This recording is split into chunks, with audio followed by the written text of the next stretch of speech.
Hey folks, Ariel over here with our last big outdoor project on the house for the year, and that is working on siding. So despite the fact that you're not actually seeing any siding going up right here, this is part of the process to get to the point of doing that if you want your siding to be level and plumb and line up around the building and so on. So Clay spent a good bit of time preparing things that didn't look like doing siding to get a level line around the house there with the survey equipment. He'll explain here in a minute how that works, and then getting everything ready to put up the very first piece. So that all takes a lot of time and doesn't look like you did anything. But we have gotten started on this.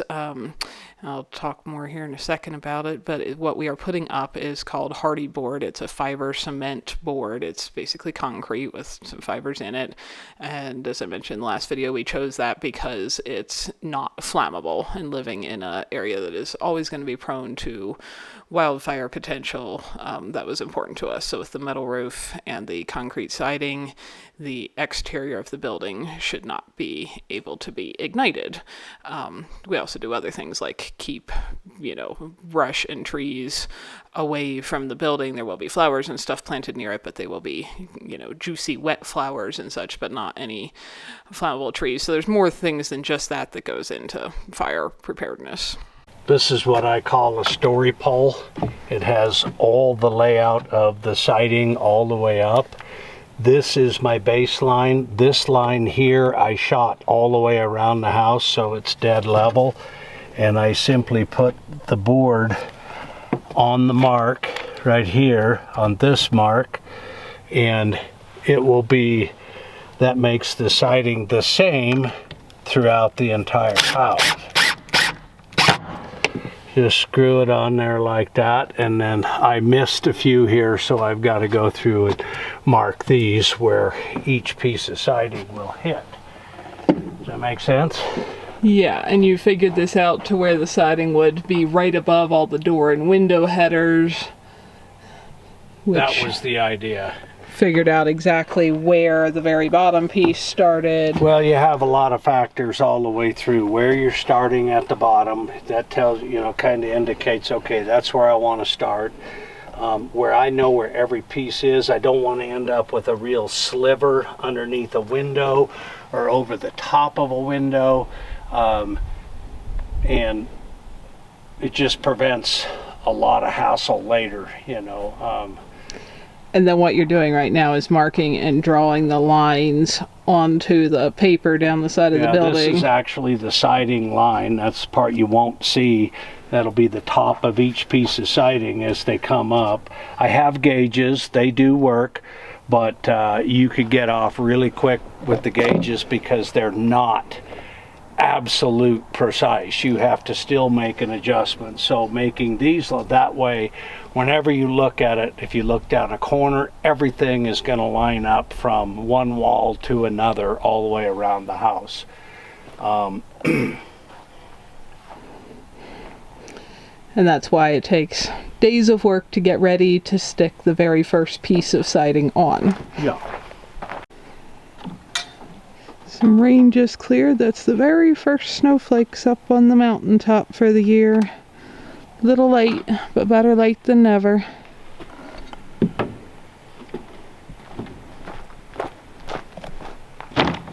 As you can see, several people had asked me what color the outside of the house was going to be. It is going to be dark gray, which matches every other building on the property, from the tiny house to the chicken coop to the shed to the beehives. Everything is black roof and trim and dark gray siding, which is a nice color combo in our cold climate.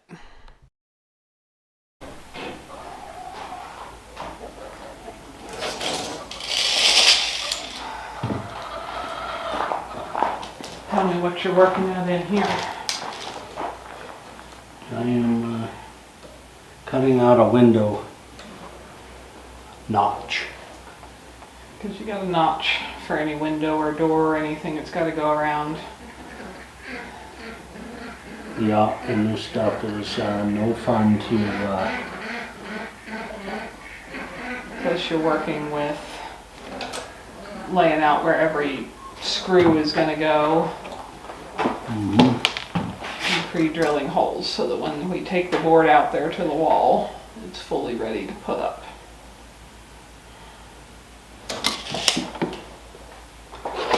Yep.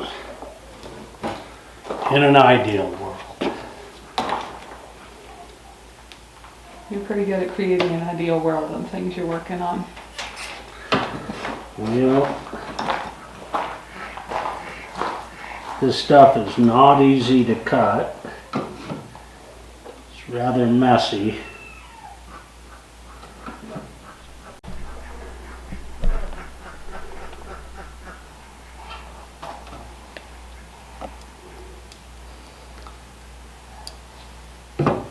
And the reason the fan's sitting behind you there is when you're actually making a cut, like other things, it puts dust in the air.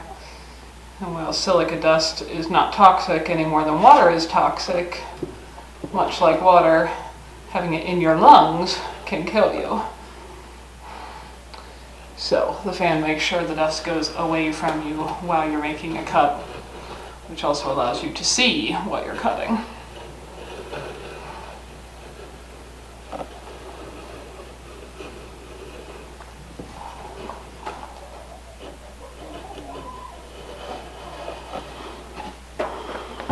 Yep. And if you have that camera going when I'm cutting, you're going to see how nasty this actually is.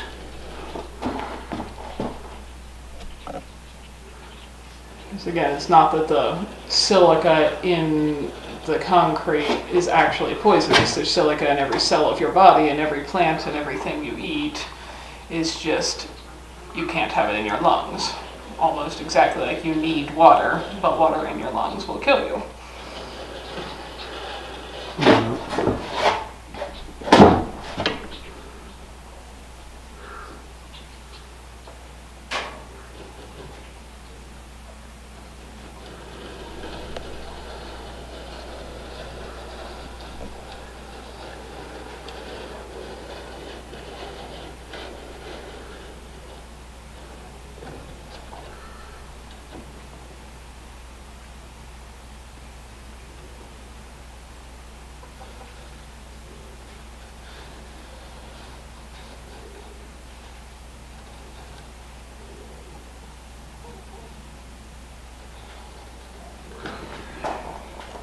Yep.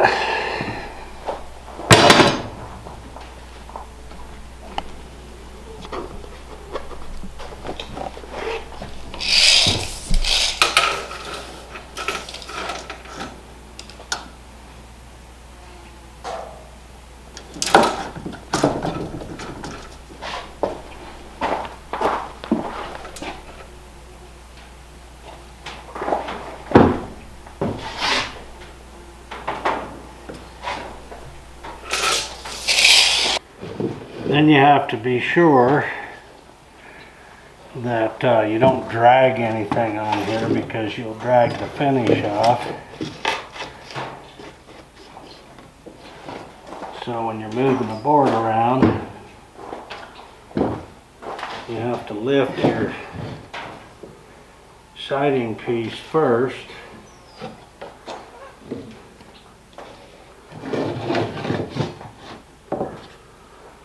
And we could do all this and still have something break.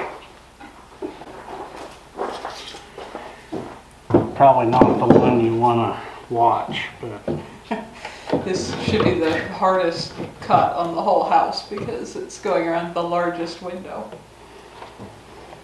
yeah. Nothing else is going to take that big of a chunk out of a single board. Oh, there's other ones that are going to.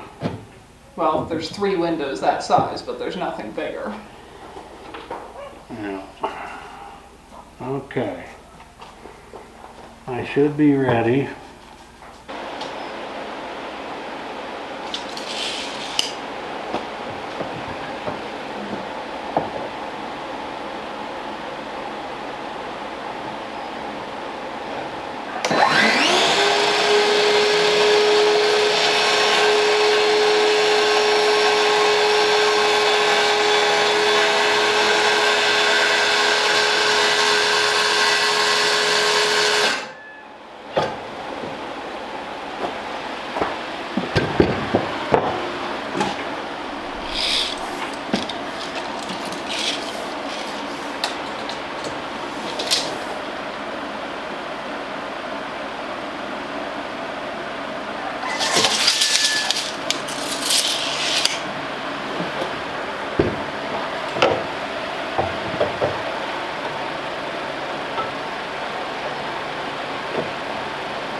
so it's not blowing in my face. You might want to just follow with me. Does that make sense? Right, because you're trying to see your line ahead of you.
Help if I just support this so it won't sag out of there.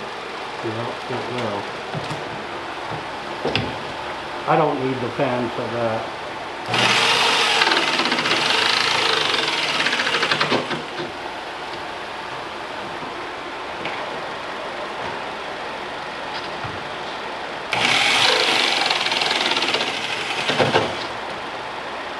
You're going to have to hold that very gently right there and not upset the other side. You got it?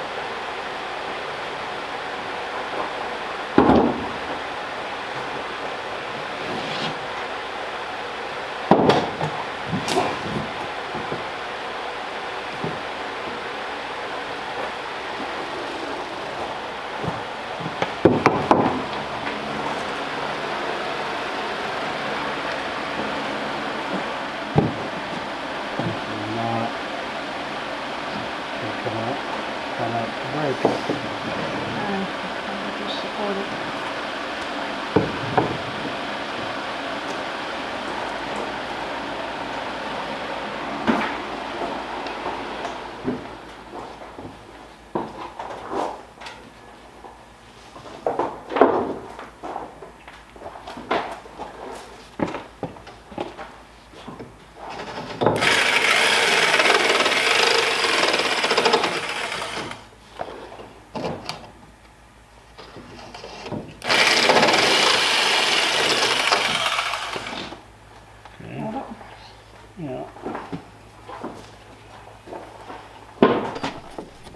What you're looking at is the back side of the siding here, and on the cut edges, like what we just made, you're supposed to use the little touch-up kit to dab paint onto that so it's all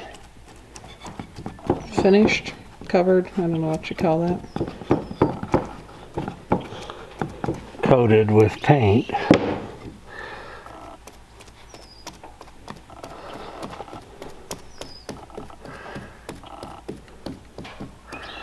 So as you can see here, each piece can take a good bit of prep. It's a little quicker if it just needs a straight cut on one end, and consumes a good bit of time if it's one of the pieces that needs to fit around a window or door or something like that. And thanks to Clay's precision and making it all come out perfect, it takes a bit to prep each one of those and get it all lined up perfectly straight and level and plumb and square and so on. But this is starting to look really nice, and as we get the first row up to the windows there, you can kind of see what it'll look like against the copper framed windows. I believe we're going to take a break from siding and go have some breakfast.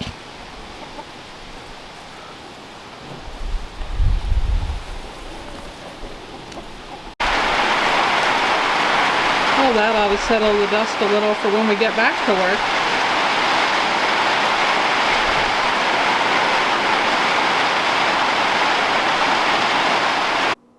We are hoping to get all of the siding on the house before winter here. The house is currently sealed up and dry to any rain or snow with that vapor barrier paper on there, but that is not intended to be and does not work as a long-term barrier if it is not protected with some kind of siding over it. And there are many things you can put on the side of a building, of course, wood or metal or concrete or plastic or vinyl and so on. But we picked the concrete because of the long-term durability and the fireproofing, and we did get, as you can probably tell, the stuff that was pre-painted. The company offers both kind of a raw concrete. I believe they say it needs to be painted within 90 days or something like that of install, and that probably would have been a problem for us at this time of year, because by the time we get this done, it is going to be getting pretty cold and wintry and would have been nearly impossible to paint it. Plus, they did have a dark gray color that pretty closely matched what we wanted of their standard available color options. So given that, and the reviews seem fairly good on people who have gone with the pre-painted, they should technically be able to do a better paint coat in a controlled environment inside a building where they can totally control the temperature and humidity and such when these boards get painted versus what I could do outside in the weather. So hopefully that will last a very long time. There may need to be some paint touch-up at some point, but the goal is to have a siding that, though it takes some considerable time, and as Clay said, this stuff is not that fun to work with, to get this on, that once we are done, that it will do everything we want the outside of our little house to do, which is protect us from the weather, not need lots of maintenance and regular care, and be weather and fireproof and all of that. So we are working our way around here. Rather than finishing any individual wall, we are trying to get all of the walls started and up off of the ground, because snow will be arriving at any time, and so having to do those very bottom layers in the snow and wet and mud would not be a whole lot of fun. So we're trying to get everything up and away from the ground at least, and then finish the upper parts from there. But as you can see, this is a process. We are working on it, making progress, are going to be working on this for a bit, and it is exciting to see it all coming together, and I think it looks really nice. So these boards you'll see up close here in a minute, they do look kind of like their wood boards, which I like wood siding as far as how it looks. It's beautiful, but it does take a good bit more care, stripping, restaining, sealing. It can be prone to bugs, and of course wood is flammable, and that is one of the bigger reasons we did not choose that, despite the fact that I like how wood siding looks on a little house in the mountains. But these boards do kind of pretend to be wood, and they, I think they look pretty nice. If you had put wood up here and painted it dark gray like I did on the tiny house, I don't think you'd notice a whole lot of a different look. But we've been putting in some pretty late nights, as you can tell, putting up boards till fully dark and even a little after dark. Clay's been out there working with his headlamp several evenings, and the days are noticeably getting shorter at this time of year for sure.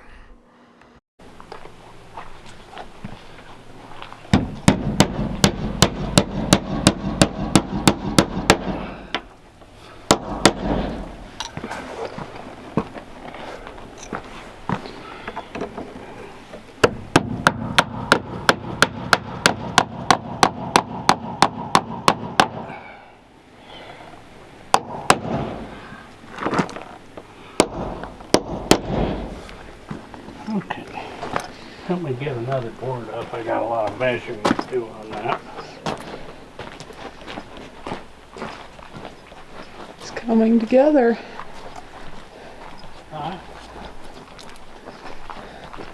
You'll see how much we get done before the snow comes down a lot closer.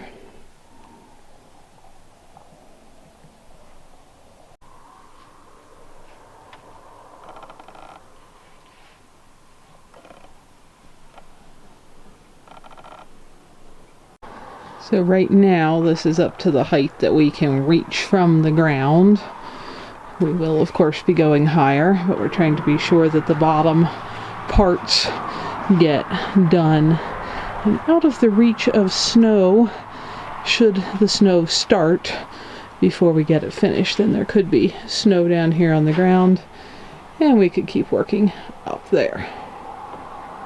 With some fall rain showers off and on now, which is wonderful for the moisture content in the whole area and the plants and such. It's been very nice to have the shed, which normally stores some other things, to have as a workspace for Clay to work under, because one thing with working with concrete siding like this is if it is wet while you're trying to work with it or cut it, you get problems with the powder from cutting turning into a paste and really messing up your tools, your drills, your saws, etc. So that isn't something that you want to have. So having a dry space to do all the measuring, cutting, trimming, touching up paint on cut edges and ends, and so on in, and then being able to take the pieces out from there and put them on the wall has been working out really nice and should hopefully allow us to get this finished before the snow gets too deep, because as you'll see here shortly, the snow is starting for the year by the time I'm getting this video published.